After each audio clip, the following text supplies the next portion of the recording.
Transition partners take mental health very seriously. We are now supporting Claro Mental Health Charity, who are local and based in Harrogate. We are working closely with Richard Kenny, who is the IT director at TechBuyer.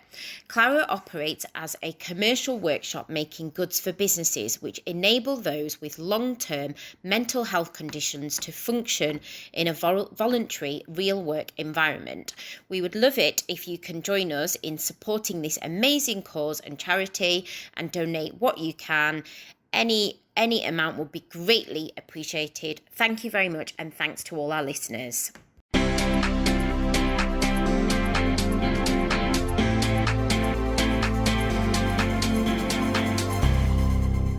Hi, this is the Let's Talk Leadership podcast. My name's Elly Greening. And my name's Sandra Stewart. On this podcast, we will be interviewing some of the UK's greatest tech leaders.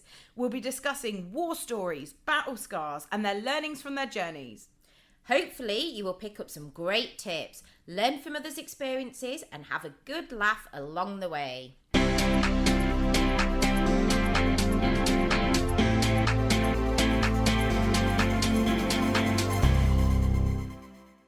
Hello and welcome to the Let's Talk Leadership podcast. So this week we've got the fantastic Christof Hellmis, who is the Chief Product Officer at McMakler. So McMakler, Christof has over 20 years of experience in technology management and product development, working with well-known companies such as Nokia, Here Technologies, BCG Group, as well as Gate 5, a navigation startup that was later bought by Nokia. He's recently moved into a CPO role with McMakler, who are a Berlin-based prop tech startup. So we cannot wait to have you on the show today and find out about your story. How are you doing, Christof? I'm doing very well.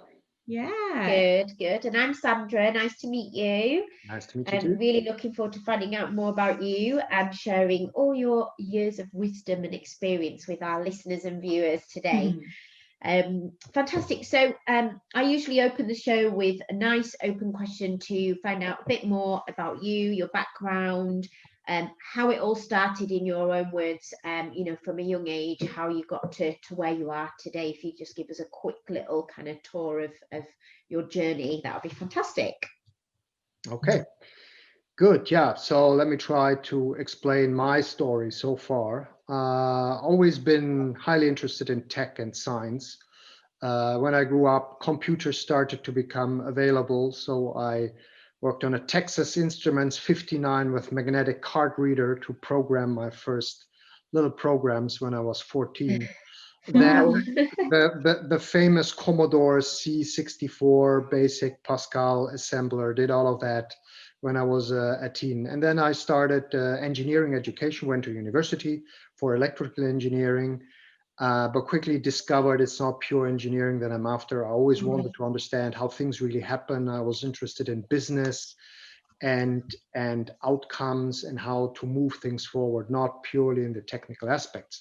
So this is when I graduated. I looked into multiple career paths and ended up getting an offer with a management consultancy, which I found extremely interesting because it was analyzing a problem, having the economic aspects, sometimes a little bit technical as well, and being able to find a solution, implement it, and see the results. So I stayed 6 years in management consulting with BCG, Boston Consulting Group, worked in high tech and telecoms, did a number of very interesting cases. There was a deregulation of the telecoms market in Germany, which we supported with our clients.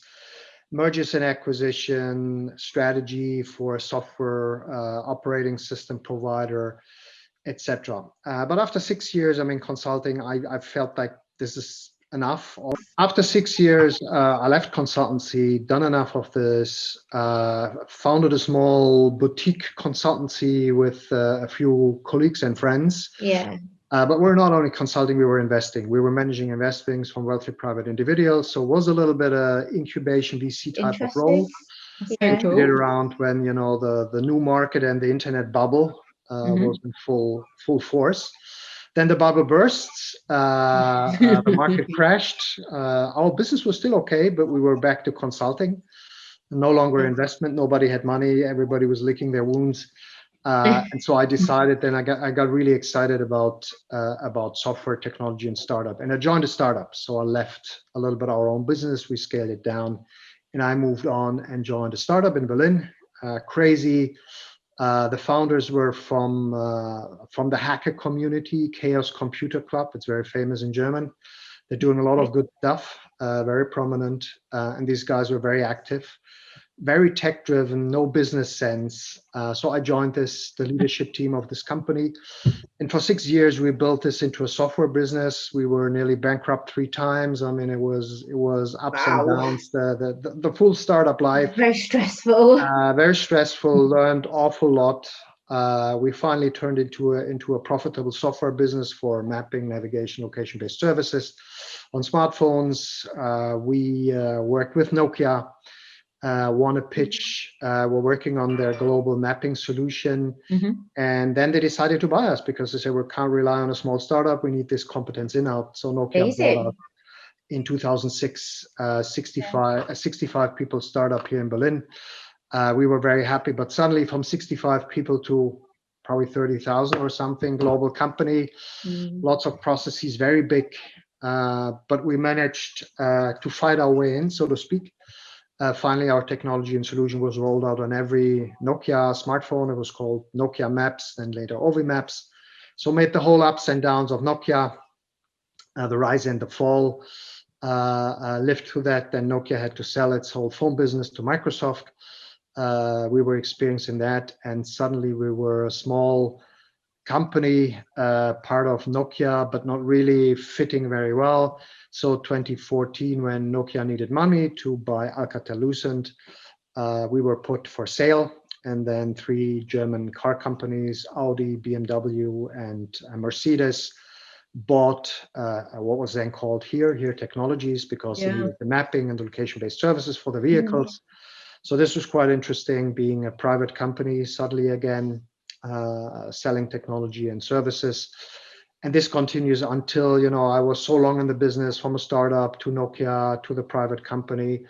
I decided it was time to move on, do something else. And then I joined McMakler, who's a property tech startup in Berlin, where I'm running as a chief product officer, our digital product portfolio. Fantastic. What interesting and turbulent journey that sounds like. And it was. Fantastic. I'm probably gonna. I'd like to understand a little bit more about your current role and the situation there. But I think before we jump into that, it'd be really great to understand in a little bit more detail what one kind of learning or experience you learned throughout that you think that others that are, at that stage where they're scaling up, starting businesses, looking at mergers, acquisitions, etc. What bit of advice do you think that you could give them that you really learned throughout your journey? That's a tough question, because the journey was long and there was so many, I'm sure. So many learning. But I think one thing which I learned in my professional tech career, things tend to play out very differently than you think. I mean, I've seen so many things that happened that were unexpected. Us being bought by Nokia when we were a startup, Nokia, the #1 mobile phone manufacturer in the world, going down, losing out to the Apples and the Googles of the world, being sold. I mean, you can plan, but then reality very often plays a very, very different tune. So be prepared for that. I think you need to have a vision where you want to go. That's important. A vision that carries you beyond a long-term goal, that helps you at the North Star. But then, all the plans you make that are longer than, I would say, 12 months are just, indicative, because reality will tell you a very different. Always pan out that way. I've seen so many roadmaps of companies I've been with or that work with us, and most of them tend to be play out very differently in reality. So prepare for that. What really matters is what happens the next 3 to 6 months. That's what you need to focus on. Continuous movement, move, learn fast, be agile. I think that's the major advice that I can give to anyone. Yeah, fantastic. I know, because we used to look at like 3-year plans, and it's so difficult sometimes. And now we kind of just look at the vision for the next 6 to 12 months. And like you Well, say, people used to tell us to look at 3 years. Yeah. We never spent that much time we're not doing very good it, planners. but we kept intending on doing it. But like you say, particularly this year, it's the biggest spanner in the works we've ever had from a business perspective. I think everyone has, yes. Yeah, would have been a waste of a definitely. strategy day sitting there planning out the next 12 months because no one expected things. So let's understand a little bit more about your current position as CPO. So you're CPO at McMakler. Yes, that's it. Thank you. What are your main kind of, I guess, challenges in your current role, and you know, how's that kind of panned out for you, and what learnings and experiences can you share with our viewers and listeners? Sure. McMakler is a property tech company. It was started roughly 5 years ago, so it's a relatively young company. Okay. But I wouldn't say it's a startup. It's a fast-growing company. Our business is doing fairly well, even during the pandemic. Of course, we were affected, but business is back to normal for us. And the approach of McMakler is a little bit unique in the sense that we're what we call a hybrid play. We're not only digital, or we're not only in the offline world, we're combining both. So we have brokers that are on the ground that help our customers selling their property in the various different forms. And we're trying to digitize the whole process to make it very easy. So we gain an understanding of the market, of the properties, how well certain properties will sell, in what time frame, for what price, and try to facilitate the whole process to make it very easy for the seller and the buyer. So the ultimate goal and vision is to become a leading property technology platform in the industry in Germany, and we're advancing fairly well.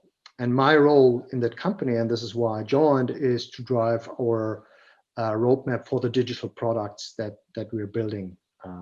As said, digitalization plays an increasing role in this, maybe in Germany, rather old-fashioned industry of brokerage and real estate selling and buying, and working with the real customers out there, working with real properties, enabling the sell, seeing how technology, machine learning, AI can facilitate and make it more efficient and better and easier for buyer and seller. I think that's what it's about.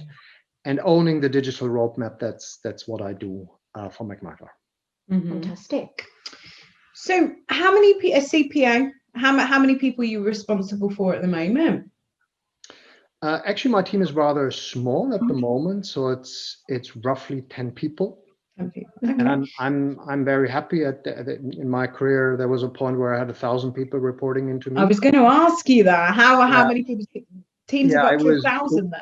1,000. Wow. I had a lot of platform development, all the cloud operations, and many services. And is that a Nokia? That was while at Nokia. Yeah. Imagine having a team of 10 is like taking a walk in the park there. It's a dream. Well, I mean, it's easier to get to know everyone and be in contact and interaction. Although during the pandemic, I mean, we have a lot of working from home, so it's the socializing aspect. It's much less. But if you run 1,000 people across the globe, I had teams in the US, on the West Coast, on the East Coast, in Northern Europe, in Finland, in I think in Romania, I think even in India, I had a few people.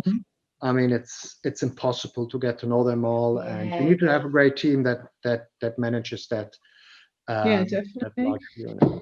Let's talk about your leadership style, then. Ultimately, it's a leadership podcast. So how would you describe yourself as a leader? And how would your teams describe you? I think, I guess my teams would be describing me as a collaborative leader, very sharing a lot of information. I tend to share more and more information. I believe a well-informed team is more effective in what it's doing. I try to provide them insights and perspectives about things that are happening in the company, in the market that I see that might be relevant, but the team members may not see. I try that the individuals in the team develop themselves, define their objectives, their goals, and I see myself as a supporter for them to achieve the goals we jointly define. Mm-hmm. Brilliant. I'd love to hear that in your experience in product. I think a lot of the time we do our most of our learnings is when we incur sort of failure or big challenges or unexpected problems, and like you said, you can never know what roadmap and what's going to happen along the way in your journey, but you do learn a lot from the mistakes that we've made. So it'd be interesting to find out about one, I guess, professional project failure or something that happened that really made you think and reconsider your actions moving forward and your approach moving forward. Yeah, there obviously, I mean, you make several decisions as you go, which might not lead to ideal result. But I remember one thing which I always think back a little bit, and what would have happened if decisions would have done in a different way. And this was, I would say, as it turns out in hindsight, a major decision we took at one point for our technology stack, where for a little bit of slower moving automotive world, we had a very well established technology stack to serve our automotive customer with our products and service.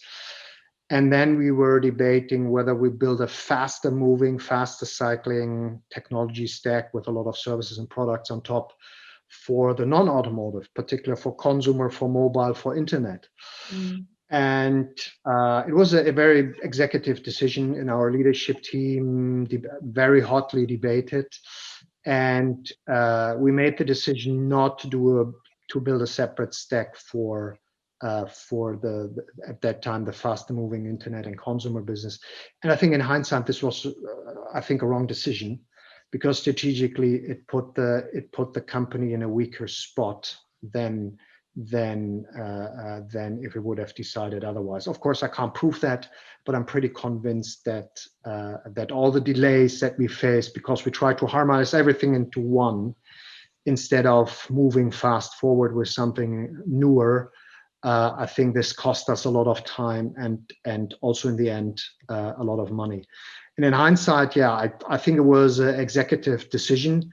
It was a compromise, and I thought I should have fought harder for the what I considered the optimal solution, building something new and separate from the old world that was very well established. Yeah, cool, fantastic. I think it'd be interesting to, because obviously you've gone from having at some point a team of 1,000 to manage that have been all over the place, obviously remote management, different countries, different time zones. You now have a smaller team of 10. We've all had the pandemic to deal with. Be quite interesting to understand and know, I guess, how you've motivated your people, united your teams, and any innovative ideas you've had or implemented, or your teams, some of your managers have implemented, that will be really useful for our viewers and listeners to know about. Well, I'm sorry, I might disappoint you. There's not many innovative ideas, but I think there's some basic principle that matters, particularly in technology. I think you find that most of the people who are working in technology and developing, software engineers and others, for them, success means seeing their stuff being relevant, doing something, being used by many customers, users, just making a difference.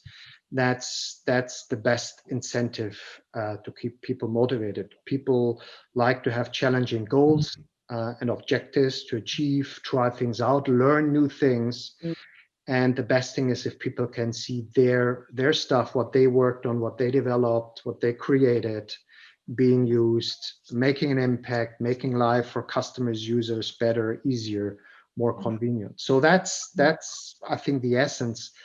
if you're working in that people business, because technology and particular software development, it's all about people. It's manual, right? People sitting there coding. It's not a robot who does this yet. We may end up one day that most code is written by robots, but it isn't. It's individuals who bring their creativity and their ideas. So motivating means making them clear what is the achievement that you can do, whether it's providing a new application at the Nokia days, making it into a new model, or when we served automotive customers, finally showing up in the infotainment system in the dashboard of the car. We can say, look, all these cars driving around there using our stuff. That's the purpose. That's what motivates people most, and celebrate accordingly. And celebrate those successes. And celebrate. So that's very basic, and I think hasn't changed a lot. And I think you also need to give the people enough creativity and freedom that they try things out. Particularly in software development, I haven't met a single developer that isn't doing stuff on the side, working an open source project, doing something with it. That's how things are, and that's where they gain their energy, their creativity, and one has to be supportive in that. So the way how we try to motivate people is very simple: make them aware of what it's about, try to bring the business side, if possible, and the development side together, so they can see the people who might be using their product or bringing it into use, seeing how it works, getting feedback, celebrating successes or sometimes failures, and learn about it. And that's the best way to motivate people. They want to see and feel and touch what their work is about. That's the biggest. That's better than any monetary or other incentive. That will just get the picture. Fantastic, some great points there. You mentioned during that we were talking about developers and robots in the future. One of my questions I've got down here, and I quite like to ask, is in your opinion, what do you think is the future of tech? Oh, that's a very tough question. But if you sometimes see technology is enabling us to do amazing things. I mean, the internet is around for roughly 20 years now, a little bit more, but it really took off 20 years ago, and all the associated technologies with it. So it's in everybody's hand. We're running around with computing power that is amazing in our smartphones, yet many day-to-day things in our daily life, and just the industry I'm working in, selling a property, is actually quite old-fashioned still, right? So I think we're just at the dawn where technology really makes its inroads into our everyday life and start to really change our behavior, start to change the way how we live and interact. And this will come in many forms. I think now the pandemic and the lockdown that we all experience is an accelerator. It shows how future more virtual, more digital work, also working wise, might look like. But I think, as always, the short-term impact of certain technologies, whether it's AI or many others like augmented reality and blockchain and what they're all the buzzwords that there are, the short-term impact is very often vastly overestimated and exaggerated. The long-term impact is underestimated. And I think we're just coming into the phase where, after 2 decades of heavy technology push into everyone's life, I think we see slowly the long-term effects starting to get into gear. So I think we'll all be much more digital.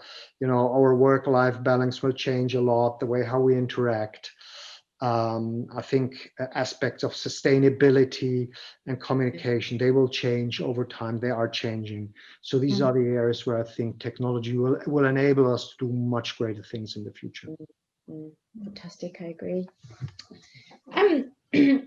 Interesting question I'd like to find out more about is how you've attracted and retained talent. The market is extremely competitive in Berlin, and you've been involved in some pretty impressive scale-ups. So I'd love to know a little bit more about that, about how you attract the best talent in the market when it is so competitive and retaining it. Well, yeah, I mean, it's as said, talent, particularly in the tech space, is hard to attract and to maintain. But people, most good people I know are not in there for the money; they're in there for the purpose, for the task. So you need to offer them something that interests them and challenges them and give them the feeling they learn something and they can achieve something. So when we were a startup and then later part of Nokia, whoever joined us knew, and they came because we're building, location-based services and mapping for the world on hundreds of millions of smartphones, or your product is being used, and they get the positive and the negative feedback. So I think for a lot of people, this was very, very attractive to build this and enable people to live a better life by being able to navigate around it. Now in property tech, it's probably more the data aspect. I think we're pretty much data driven. We try to use latest technology from microservices and other technologies that help us build better services faster. So that's what people are interested to see, how technology can transform a business. And that's how you attract talent. You attract them, technical talent, showing them what you do, how you do it, what would be the challenge if they join, and then this is how you either convince them to join or not. And quite frankly, if people are not attracted, they shouldn't join because it will not work out. So it's a good filter actually, whether you can sell yourself the idea and what you're doing in a way that attracts others. Yeah, definitely. Is there one book or training course around leadership that you would recommend to our listeners? I know there isn't one book. I read one of the best ones. What's been the best one resonated? I think one can take away. I was very impressed reading books from Peter Drucker, one of the early management gurus who wrote books already in the 70s and 80s. And if you read his books, I mean, you're amazed how much applies still in today's world and is valid. And this was already, then Clayton Christensen, The Innovator's Dilemma, The Black Swan, these books, they describe fundamental things in the industry, in the tech world we're in. And I think they're very valid. So there's not the single book where I say this is the best, but there's one, since you asked about courses, there's one course that I still remember, which I did during my MBA time, which taught all of us a lesson. And it was a course about negotiation analysis, how to negotiate with someone.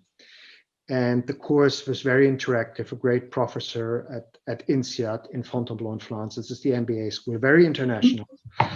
And as part of the course, also to get a good grade, you had to do negotiations with counterparts. And the setup was always to maximize conflict, also cultural conflict. So French would negotiate with Italians, Germans maybe with Spanish. We had Israelis negotiating with people from the Arab world. I mean, extremely, we'd say, wow, that's cultural conflict. So maximum cultural conflict.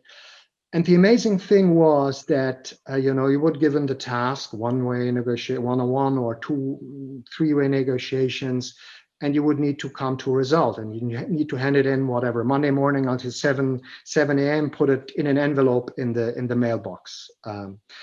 And sometimes people were negotiating days and nights, right? And they got crazy. And the interesting thing really that was in the end the lesson, 50% of your grade for this negotiation was the financial outcome. Whatever result you would achieve, it would be put on a bell curve, and then you would get whatever grade. The other 50%, in other words, equally important as your financial outcome, would be the grade that your negotiation counterpart would give to you after the negotiation. Yeah. And this is what most people completely forgot. Right? I mean, some people were trying to maximize the financial outcomes. Thinking about the profit line. while equally important for your grade, 50% was after the negotiation. How would your counterpart? And the lesson, So the relationship. the professor tried to teach us, negotiate always in a way that you can meet again. Yeah. Right, because you Closing in the life, door. it's never a one-time negotiation. You always meet again, build up a professional way to negotiate. And I think it worked amazingly well. I mean, if you negotiate and somebody behaves like an ass, you give him a bad grade. But I had once, I was screwed so intelligently and so charmingly well by my negotiation. I had to admire. I had to say, you know what? I mean, this was brilliantly done. I hope if I ever have to negotiate in real life, I hope this person is on my team. Negotiation. So I gave him a good grade. And this was a lesson I learned for life. One of the best courses I still remember from the end, because it reflects how the world really is. You meet people again and again. Don't screw around. Be professional. Be tough, but be professional. Be reasonable, and treat other people like you want to be treated. Definitely, 100%. It's actually sometimes a small world, isn't it? And you always cross paths again. You meet again. Definitely. It's therefore. So that was one of the most valuable lessons I took away from this MBA course. Yeah, Fantastic. I love that. It sounds really great. So we love to finish the podcast with what's on your agenda. What have you got that you're really excited about at the moment, Christof? What are the plans for the business for the next 12 months? To find out a little bit more about what exciting things you've got going on within the business, personally and professionally. Well, I mean, I joined McMakler, which is a growth company. We're growing, and I joined the company because I like the team. I think the people are great there. Very, very pragmatic, very purposeful driven, not political. I mean, working as a team. It's really the team. It's not individual stars. I really like their approach, digitizing an industry that this is a little bit old fashioned, at least in Germany. Digitizing this, being data driven, not having opinions, trying to back things up with data, analyzing, using digital technology to make that market more efficient. So that's why I joined. And I think, as always in such a growing company, the major challenge is what not to do. Right? There are many things we could do. The key question is always what to do, and do it from A to Z, do it from start to end, and drop other stuff. So focus is of essence, and making the right decisions, what to invest into, given all the opportunities that we have to build our business. That's a key challenge that every growth company has, and that I feel in my current role as well. Then second, also manage expectations. Building good products. This is what I learned in the past. If you want to build really a good product that is adopted by users or customers, that becomes real product, can be used and scaled, normally takes 2 years. I mean, major products always takes 2 years. I haven't seen them being, after 6 months, 9 months, you may have prototype, you have a version 1, but making a real product that serves multiple purposes to multiple customers and scales, it takes 2 years. So this is why it's so important to understand where you're heading, making the right decision on focus, and getting that on the ground. So that's what keeps me busy at McMakler. And the other interesting aspect is to be in a startup type company, fast growing, is I learn a lot of things that when you're more in an established company, you have forgotten. And I find it quite refreshing how pragmatic, how many things are being now addressed and solved very different way than maybe a larger corporate would address those. So being able to keep up with the pace, that's something that is a personal challenge for me sometimes, but I really enjoyed. So it's important there, I think you said, about sort of creating enough of a vision to have a focus for the team, but not, I think you mentioned initially before at the start of the podcast, not too much of a plan, because things change. Yes. So it's been fantastic having you on the podcast. I've loved hearing your story. Really interesting background. So thanks so much for taking the time to speak to us today, Christof. Very nice meeting you. Thank you for the Thank opportunity to you. speak with you. It's very interesting. If anyone's got any questions about what you said, is it best if they reach out to you on LinkedIn, Twitter? Yes, they can reach me on LinkedIn. I'm not so much on Twitter. I'm more consuming than actively participating. Annoyed. But LinkedIn is probably the best way to reach me. Perfect. It's been a pleasure having you on the show. Thanks so much, Christoph. Nice to meet you. Thank you. See you Take later. care. Bye. Bye.